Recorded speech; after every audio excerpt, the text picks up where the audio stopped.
بسم اللہ الرحمن الرحیم۔ ابن عقیل اپنا واقعہ لکھتے ہیں کہ میں بہت ہی زیادہ غریب آدمی تھا۔ ایک مرتبہ میں نے طواف کرتے ہوئے ایک ہار دیکھا جو بڑا قیمتی تھا۔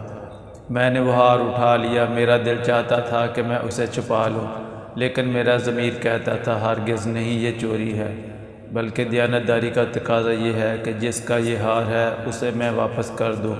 چنانچہ میں نے مطاف میں کھڑے ہو کر اعلان کر دیا کہ اگر کسی کا ہار گم ہوا تو آ کر مجھ سے لے لے۔ کہتے ہیں کہ ایک نبینہ آدمی آیا اور کہنے لگا کہ یہ ہار میرا ہے اور میرے تھیلے میں سے گرا ہے۔ میرے نفس نے مجھے اور بھی ملامت کی کہ ہار تو تھا بھی نبینہ کا، اس کا کسی کو کیا پتہ چلتا، چھپانے کا اچھا موقع تھا، لیکن میں نے وہ ہار اسے دے دیا۔ نبینہ نے دعا دی اور چلا گیا۔ کہتے ہیں کہ میں دعائیں بھی مانگتا تھا کہ اللہ میرے لیے کوئی رزق کا بندوبست کر دے۔ اللہ کی شان دیکھیں کہ میں وہاں سے ہلّا آ گیا۔ وہاں کی ایک مسجد میں گیا تو پتہ چلا کہ چند دن پہلے امام صاحب فوت ہو گئے تھے۔ لوگوں نے مجھے کہا کہ نماز پڑھا دو۔ جب میں نے نماز پڑھائی تو انہیں میرا نماز پڑھانا اچھا لگا۔ وہ کہنے لگے تم یہاں امام کیوں نہیں بن جاتے؟ میں نے کہا بہت اچھا۔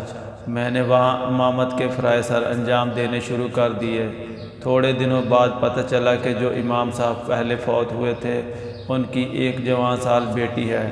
وہ وصیت کر گئے تھے کہ کسی نیک بندے سے اس کا نکاح کر دینا۔ مقتدی لوگوں نے مجھ سے کہا جی اگر آپ چاہیں تو ہم اس یتیم بچی کا آپ سے نکاح کر دیتے ہیں۔ میں نے کہا جی بہت اچھا۔ چنانچہ انہوں نے اس کے ساتھ میرا نکاح کر دیا۔ شادی کے کچھ عرصہ کے بعد میں نے اپنی بیوی کو دیکھا کہ اس کے گلے میں وہی ہار تھا جو میں نے طواف کے دوران ایک نبینہ آدمی کو لٹایا تھا۔